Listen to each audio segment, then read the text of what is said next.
Aujourd'hui, Julien Tchernia. Bonjour Julien. Bonjour. Vous avez fondé avec Jonathan Martelly, vous avez fondé Equateur, qui est un fournisseur d'énergie tout simplement, un concurrent de quoi, d'Engie Exactement, nous sommes concurrents d'EDF et d'Engie et nous fournissons de l'électricité et du gaz naturel vert, dans les deux cas, aux particuliers. Comment s'écrit Equateur? Ça s'écrit EKWATEUR, c'est un jeu de mots avec les kilowattheures puisqu'on vend du kilowattheure et le fait qu'on est une société très digitale et très geek, d'où le I. Donc vous avez profité de la dérégulation, hein, c'est comme ça qu'on dit, du marché de l'énergie pour devenir un fournisseur d'énergie. Voilà, vous avez combien de compteurs aujourd'hui en France? Donc aujourd'hui, après un an, on est arrivé à 50 000 compteurs, ça fait de nous une des plus belles croissances sur le marché de l'énergie.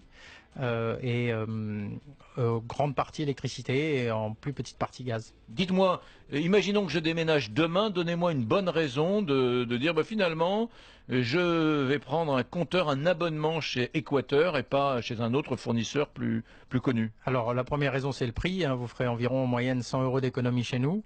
Sur une consommation annuelle? Sur une consommation annuelle. Oui. Le plaisir de mettre un doigt dans l'œil au monopole et aux opérateurs historiques, ça c'est pas négligeable. C'est pas mal ça. Et ensuite acheter du renouvelable. Au-delà de ça, nous on a deux spécificités. Pourquoi acheter du renouvelable? Pourquoi? Parce que aujourd'hui, vous avez une approche différente sur ces questions-là justement? Oui, on a une approche petits producteurs locaux. Aujourd'hui, on a créé la société avec mon associé en se disant on croit malheureusement au dérèglement climatique et on veut faire quelque chose au-delà de couper son robinet quand on se lave les dents. Oui. Et donc, ce qu'on savait faire, c'était du business et de l'énergie. Et donc, on a fait un fournisseur. Et donc, on pense que c'est important que tout le monde puisse profiter et choisir de l'énergie renouvelable, choisir son mix énergétique.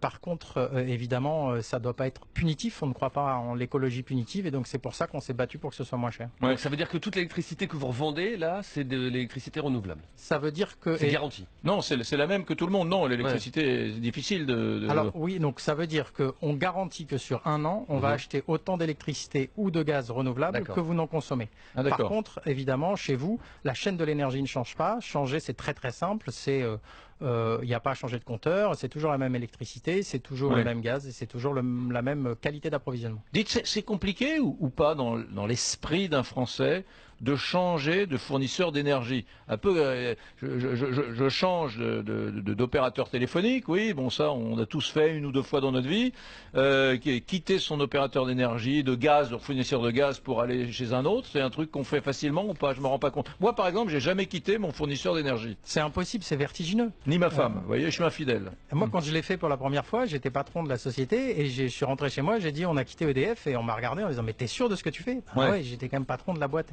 Et c'est très très difficile. En fait, nous, on modélise ça par une courbe de deuil. Il faut que les clients fassent le deuil d'EDF, du service public qui n'existe plus. Qu'est-ce qui t'arrive, les gars? C'est ça. Tu as quitté EDF?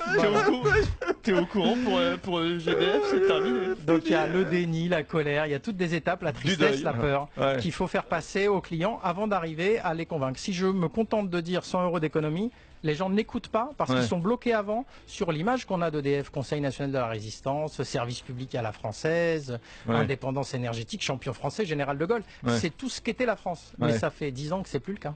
Bon, est-ce que vous allez devenir un grand opérateur ou vous allez toujours jouer un petit peu à la marge? Parce que putain, vous attaquez quand même à des grosses boutiques comme Engie et EDF, c'est considérable. Ouais, on aime bien se battre, on est assez combatif, on aime bien la bagarre. On verra où ça nous mène. Chez nous, aujourd'hui, l'important, c'est de passer le cap. Si un jour on a 1% de part de marché, ça fera déjà 400 000 compteurs. Donc ça va très très vite sur ce marché-là. Bon, ceux qui veulent aller plus loin, que font-ils? Ceux qui veulent regarder, ils vont sur votre site, tout est expliqué? Ils vont sur equateur.fr, ils cliquent sur « Je fais un devis » et à partir de là, tout doit être très simple. Bon, re-éplez s'il vous plaît, Julien Tchernia, Equateur, parce qu'il y a un tout petit peu de la seule complexité, c'est que c'est quand même votre nom, c'est EK, alors allez-y. EKWATEUR. Voilà, mesdames, messieurs, merci Julien Tchernia et bon vent à Equateur. Merci beaucoup, au revoir. Au revoir.